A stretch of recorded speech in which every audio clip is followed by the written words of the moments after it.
Atos, capítulo de número 9, a partir do verso 19, diz: E depois de comer sentiu-se fortalecido. Saulo permaneceu alguns dias com os discípulos em Damasco, e logo nas sinagogas proclamava Jesus, afirmando que ele é o Filho de Deus. E todos que ouviram Saulo estavam atônitos e diziam: Não é este o que exterminava em Jerusalém os que invocavam o nome do Senhor? E veio para cá precisamente para prender e levar-os aos principais sacerdotes? Saulo, porém, mais e mais se fortalecia e confundia os judeus que moravam em Damasco, demonstrando que Jesus é o Cristo. Decorridos muitos dias, os judeus resolveram matar Saulo, mas ele ficou sabendo do plano deles.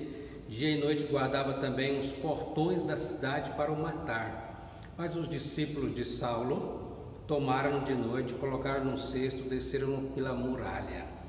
Quando chegou a Jerusalém, Saulo procurou juntar-se aos discípulos de Jesus, porém todos tinham medo dele, não acreditando que ele fosse discípulo.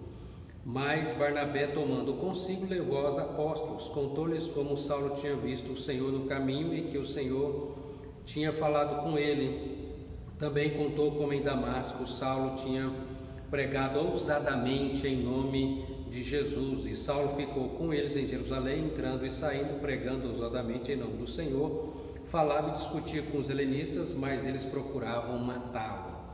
Quando isso chegou ao conhecimento dos irmãos, levaram Saulo até Cesareia e dali o enviaram para Tarso. Assim a igreja crescia, tinha paz por toda a Judéia, Galiléia e Samaria, edificando-se e caminhando no temor do Senhor, e no consolo do Espírito Santo crescia em número. Até o versículo 31, nós vemos então aqui que o perseguidor agora se torna perseguido, e ele prega com ousadia a palavra de Deus, também sendo um discipulador, mostrando que Jesus Cristo é o Cristo, é o Filho de Deus, né? Ele fazia discípulos, né? Entendeu a ordem do Senhor plenamente, de ir de fazer discípulos de todas as nações. Então, por isso que aparece o texto falando aqui que os discípulos de Saulo, não é que ele tinha discípulos para si, os discípulos são de Jesus, mas ele era um discipulador. Então, diz que esses discípulos, vendo ali, querendo proteger a Saulo, colocam ele num cesto para que ele descesse pela muralha, porque os portões da cidade estavam sendo guardados de dia e de noite, porque os judeus queriam matar a Saulo, né? Interessante que coisas curiosas assim às vezes acontecem na vida dos servos do Senhor, para Deus dando essas estratégias para que continue a proclamação da palavra de Deus, né? Eu me lembro do irmão André, no seu livro O Contrabandista de Deus, ele conta a história que para entrar na União Soviética, na época que perseguia muitos cristãos e não permitia a palavra de Deus, ele queria levar as Bíblias para os cristãos da União Soviética, né? O que ele fez? Ele no seu Fusca pegou várias Bíblias, colocou dentro de uma mala junto com roupas, escondeu ali aquelas Bíblias na mala, e ele faz uma oração dizendo: Senhor, quando os guardas vêm revistar, que o Senhor cegue para os seus olhos, para que eles não vejam as Bíblias, né? E assim aconteceu. O irmão André conseguiu entrar na União Soviética com essas Bíblias e distribuir lá para os cristãos naquele lugar que sofriam perseguição, né?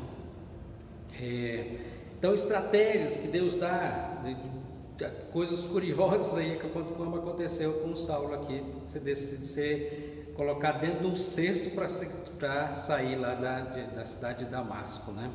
E quando ele chega em Jerusalém, continua a pregar, e eles continuam querendo matar a Saulo. Agora tem um problema ainda, que eles não estão acreditando que de fato Saulo converteu a igreja, né?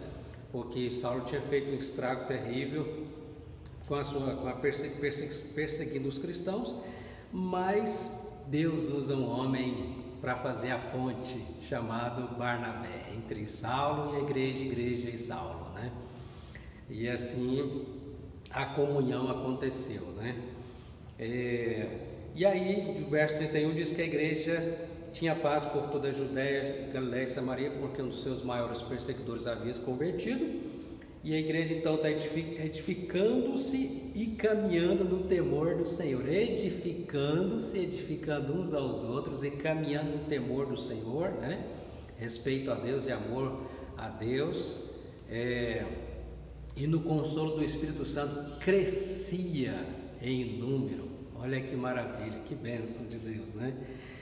Que assim também Deus nos conceda essa graça, nos dê estratégias para continuar avançando e proclamando a palavra de Deus, mesmo diante dos obstáculos, mesmo diante daqueles que estão perseguindo, porque Deus está no controle, Ele está convertendo as vidas, Ele vai salvando, e para que haja comunhão também do povo de Deus, e para que nós também possamos assim experimentar dessa edificação, do temor do Senhor, do crescimento numérico também, do consolo do Espírito Santo, em nome de Jesus.